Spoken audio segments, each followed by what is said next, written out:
5 कारोबारी सत्रों के बाद अंतरिम बजट पेश किया जाएगा। जी हाँ, लग रहा है ना काफ़ी करीब आ गया है। अब तो बात करते हैं, उससे पहले मार्केट एक करेक्शन के थ्रू गुजर रहा है। बाजार में आगे का मूड कैसा रहेगा, बजट से पहले क्या स्ट्रैटेजी रखनी है, इन सब पर बातचीत करने के लिए और पोर्टफोलियो में इस समय क्या व्यू होना चाहिए, हमारे साथ ट्रस्ट म्यूचुअल फंड के सीईओ मेहर वोरा जुड़े हैं, जिनके पास निवेश की दुनिया में 3 दशक से ज़्यादा का अनुभव है। Equity, fix income, real estate, हर एसेट क्लास पर अच्छी पकड़ रखते हैं मेहर जी, गुड मॉर्निंग। और बताइए, इस समय बजट के हम काफ़ी करीब हैं। हालांकि मार्केट और बजट का कनेक्शन जो होता है वो एक हफ्ते तक ही रहता है, उसके बाद मार्केट मूव ऑन कर जाता है। लेकिन इस बार थोड़ी बजट से पहले हल्की सी करेक्शन हो चुकी है हाई से। क्या व्यू बन रहा है आपका? अ, जैसे आपने कहा कि बजट की इम्पैक्ट लिमिटेड होती है, बट कभी कभी एक स्ट्रक्चरल टाइप का अनाउंसमेंट हो जाता है। बट जैसे आपने कहा ये इंटरिम बजट है, तो कोई बिग बैंग अनाउंसमेंट्स होने की तो उम्मीद नहीं है। मेरे ख्याल से छोटे मोटे ट्वीक्स हो सकते हैं।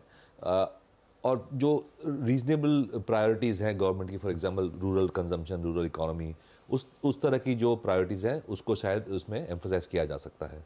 ओके, चलिए ठीक है, ये बात हो गई बजट की। अब बात करते हैं थोड़ी मार्केट की। इस समय पिछले 15 दिन में मार्केट की एक तरीके से कमर तोड़ी है प्राइवेट बैंकों ने, खासतौर से एचडीएफसी बैंक ने। मुझे पता आप स्टॉक स्पेसिफिक बात नहीं करेंगे, लेकिन क्या हुआ, ये ऐसा क्या हुआ जो मार्केट ने इतना पनिश किया सबसे बड़े स्टॉक को और 25,000 करोड़ की डिलीवरी सेलिंग हो गई?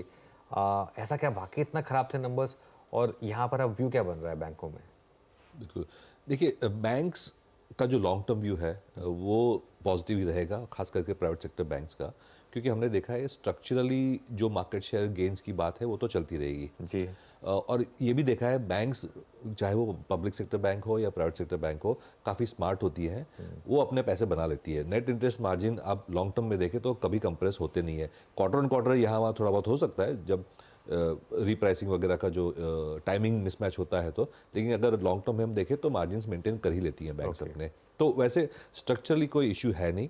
मेरे ख्याल से एफआई की जो सेलिंग आई है वो शायद जो सेबी का सर्कुलर है उसके लिंक भी हो सकती है, और उसमें जो कंसंट्रेशन वगैरह के जो पैरामीटर्स हैं उसकी वजह से शायद ऐसा हो सकता है कि कुछ एफआई ने फोर्सिबली सेलिंग करने की ज़रूरत पड़ी हो। वीरो? ओके, चलिए बात हो गई यहाँ पे थोड़ा सा प्री बजट और साथ ही साथ एफआईएस के अप्रोच को लेकर। लेकिन मेहर जी, इस वक्त अगर मैं ये बोलूँ कि आपको डिप मिला 1000 पॉइंट का, वो चीज़ें जो कि आपको 22,000 के आसपास बहुत इलॉजिकल लग रही थी, एक्सपेंसिव लग रही थी, और इस 1000 पॉइंट की डिप के बाद मोर और लेस लॉजिकल लग रही है, एंट्री अच्छा पॉइंट दे रही है आपके मुताबिक? देखिए, ऐसी कोई बड़ी करेक्शन तो हुई नहीं है, और सबसे ज़्यादा करेक्शन हुई है मैं कहूँगा सबसे रिस्की काउंटर्स में, जहाँ पे बहुत ज़्यादा स्पेकुलेशन हो चुकी थी लास्ट 2-3 महीने में, वहाँ पे परसेंटेज करेक्शन ज़्यादा हुई है। तो मेरे ख्याल से जो सेक्टर्स हमें पहले से पसंद थे, फॉर एग्जांपल जो रीजनेबली प्राइस कंस्ट्रक्शन कंपनीज हैं, फाइनेंशियल्स हैं, खास करके बैंक्स की हमने बात करी थी, वो करेक्ट हो ही चुके हैं। और मेरे ख्याल से लॉन्ग टर्म के लिए जो हमने ओवरवेट पोजीशन बनाई है वो कंटिन्यू रहेगी। ओके, अच्छा ठीक है, मतलब आप इसको इतना बड़ा एक डिप नहीं मानते कि आई थिंक कुछ इतना सब्सटेंशियल चेंज आ गया प्राइस में। और एक दो चीज़ मेहर जी जो अभी भी इस फॉल में, इस गिरावट में बहुत कन्विक्शन के साथ हायर लेवल्स पे टिकी रही, उसमें थी कुछ अच्छी सरकारी कंपनियां। आप ओएनजीसी को देखिए, आप ओएमसीज को देखिए, ये पूरा का पूरा बास्केट बहुत स्ट्रॉन्ग है। एंड स्पेशली जब आप जनरल इलेक्शंस की तरफ बढ़ रहे हैं, ओएमसीज का ये बिहेवियर आपको लग कैसा रहा है, और आपका टेक पीएसयूज के इस धड़े पर? सो ये oil and gas companies and OMCs में एक वैल्यू बास्केट में क्लासीफाई करता हूँ। और जब market, rest of the market इतना ज़्यादा चल चुका था, including the other public sector companies, तो मेरे ख्याल से इनका कैचअप होना भी एक नेचुरल रिएक्शन था। पॉइंट इज़ वो पहले भी सस्ते थे, और इतना चलने के 50-60% चलने के बाद भी वैल्यूएशंस अभी भी पी वगैरह देखें तो सिंगल डिजिट में है। तो जो इन्वेस्टर्स, वैल्यू इन्वेस्टर्स हैं, उनके लिए तो अभी भी वैल्यू है उसमें, और शायद इसकी वजह से ये कैचअप वाला ट्रेड अभी भी चल रहा है ये सब स्टॉक्स में। तो सॉरी, आप इसमें कोई पर्टिकुलर स्पेसेस हैं, जो पीएसयूज भी बहुत बड़ा धड़ा बन गया है? अब जैसे फॉर एग्जांपल डिफेंस है और रेलवे है, ये दो सब सेक्टर्स हैं, बड़े पीएसयूज की तो बात हो गई, अब खैर ये भी बड़े बन गए। लेकिन यहाँ पर स्पेसिफिकली अब क्या व्यू बनेगा PSU सॉरी रेलवे और डिफेंस पर? रेलवे और डिफेंस में मैं कहूँगा कि नेक्स्ट 3-4 साल का जो ग्रोथ है वो तो अच्छा रहेगा, और वो मेरे ख्याल से स्टॉक प्राइसेस में रिफ्लेक्ट भी हो चुका है। तो मुझे नहीं लगता है कि नेक्स्ट 3-4 साल का जो सरप्राइज है वो कोई ज़्यादा अपसाइड दिखा पाएगा स्टॉक प्राइसेस में। लेकिन अब ये स्टॉक्स खास करके डिफेंस में ये कॉल लेना है कि apart from the domestic market, क्या ये PSUs एक्सपोर्ट में अपॉर्चुनिटी एक्सप्लॉइट कर पाएंगी कि नहीं। ओके। बिकॉज वहाँ पे अगर देखें तो अपॉर्चुनिटीज मल्टीपल टाइम्स हो सकती है। तो मेरे ख्याल से अब अगर ये स्टॉक्स लेने हैं तो इस तरह का लॉन्गर टर्म व्यू लेके हमें चलना पड़ेगा। मेरे ख्याल से नेक्स्ट 2-3 साल तो ऑलरेडी डिस्काउंट हो चुके हैं। नेक्स्ट 2-3 साल ऑलरेडी डिस्काउंट हो चुके हैं, ये बहुत बड़ी बात कही आपने। एक स्पेस जहाँ बहुत पैसा बनाया हुआ है रियल एस्टेट, और उसके पूरे के पूरे एंसिलरी प्लेस, होम इम्प्रूवमेंट जो हो गई वहाँ पर, यहाँ क्या तेज़ी अभी भी कंटिन्यू करेगी? क्या ये अभी भी हम साइकिल के मिडिल में या शुरू में है कहीं पर? मैं कहूँगा अभी साइकिल के मिडिल में है। 1-2 साल तो अच्छे रहे हैं, बट उसके पहले देखें तो काफ़ी साल स्लगिश गए थे private sector real estate developers के लिए। तो मेरे ख्याल से जिस तरह से इंटरेस्ट रेट्स का व्यू है कि stable to lowering interest rate रहेगा, और अगर हम कह रहे हैं कि GDP 7% से ग्रो करेगा, तो मेरे ख्याल से रियल एस्टेट में भी अच्छी खासी वॉल्यूम ग्रोथ आ सकती है, खास करके लिस्टेड प्लेयर्स को। क्योंकि ये कंज्यूमर अभी भी अनसर्टेनिटी नहीं चाहता है, उसको डिलीवरी की सर्टेनिटी चाहिए, और ये कंफर्ट मेरे ख्याल से लार्जर प्लेयर्स ही दे पाएंगे, जिसमें ये लिस्टेड प्लेयर्स आते हैं। तो मेरे ख्याल से ये मार्केट शेयर गेन की जो ट्रेंड है वो बिल्कुल टेलविंड है प्राइवेट सेक्टर रियल एस्टेट के लिए। Okay, private sector real estate के लिए।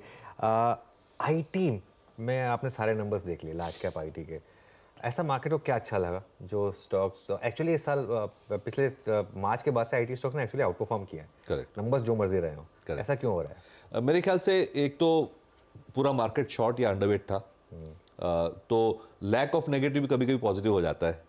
एंड प्लस US इकोनॉमी जो है उसने अच्छा होल्ड अप किया है, जो रिसेशन के फियर्स थे वो आए नहीं। और जब से जेरेमी पॉवेल ने अपना स्टांस चेंज किया नवंबर दिसंबर में, तब से मेरे ख्याल से US इकोनॉमी पे रवैया पॉजिटिव होने लगा है, और ऑफ कोर्स IT कंपनीज को उसका भी फायदा हुआ है।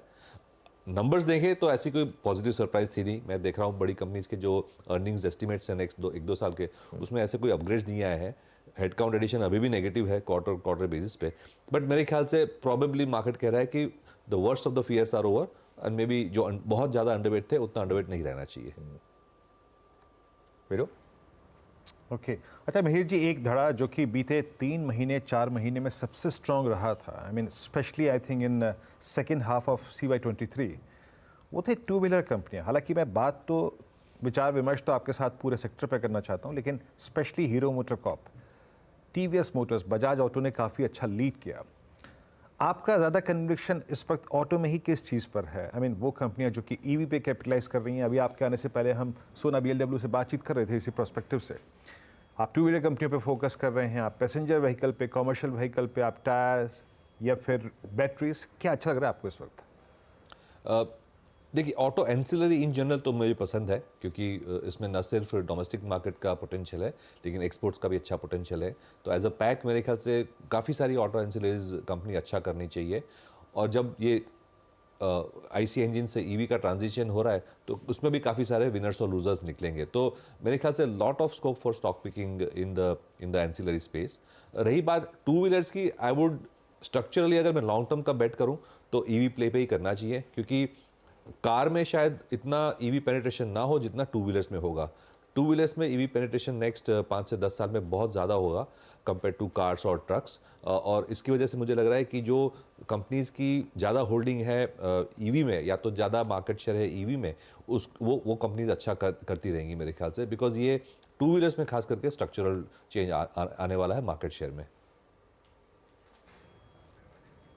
ओके आप टू व्हीलर्स पर ज़्यादा फोकस कर रहे हैं। अच्छा, आपने अपनी इन्वेस्टमेंट थ्योरी में मिहिर जी, या फिर अपने जो आपका आई थिंक कन्विक्शन एरिया है, उसमें एक धड़ा आई मीन जिसने बहुत प्रॉमिसिंग तरीके से पैसा बना के दिया है पिछले 2 साल में, अर्निंग्स भी अच्छे रहे, मैं हॉस्पिटल स्टॉक्स की बात कर रहा था। फार्मा तो है ही strong, and specially last April से बहुत अच्छा मूव दिया। आप ग्लोबल हेल्थ को देखिए, आप अपोलो हॉस्पिटल्स को देखिए, डायग्नोस्टिक नहीं अच्छा कर पाए बीते 1 साल में। ये है आपके कन्विक्शन एरिया में?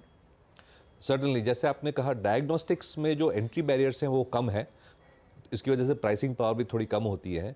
लेकिन हॉस्पिटल्स जो है वो एक अगेन मैं कहूँगा प्रीमियमाइजेशन का प्ले है, जहाँ पे better facilities, better integrated complexes को ज़्यादा प्रीमियम देने को तैयार है पेशेंट नहीं चाहता कि मैं एक्सरे के लिए यहाँ जाऊँ, ईसीजी के लिए जहाँ जाऊँ, एमआरआई के लिए यहाँ जाऊँ।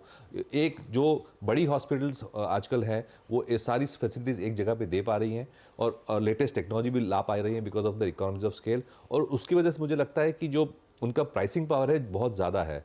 सेकेंड इज़ हमने मेडिकल टूरिज्म के बारे में तो बात ही नहीं की, वो it is very very under exploited, और मैं ये देखता हूँ कि नेक्स्ट 5 साल में मेडिकल टूरिज्म से भी काफ़ी अच्छी ग्रोथ आ पाएगी हॉस्पिटल्स कंपनीज को। तो ये एक बड़ा लॉन्ग टर्म ट्रेंड है मेरे ख्याल से, जिसका फ़ायदा काफ़ी हो सकता है हमें। ऑलराइट, मीर जी बहुत बहुत शुक्रिया आज हमारे साथ जुड़ने के लिए, और थैंक यू सो मच।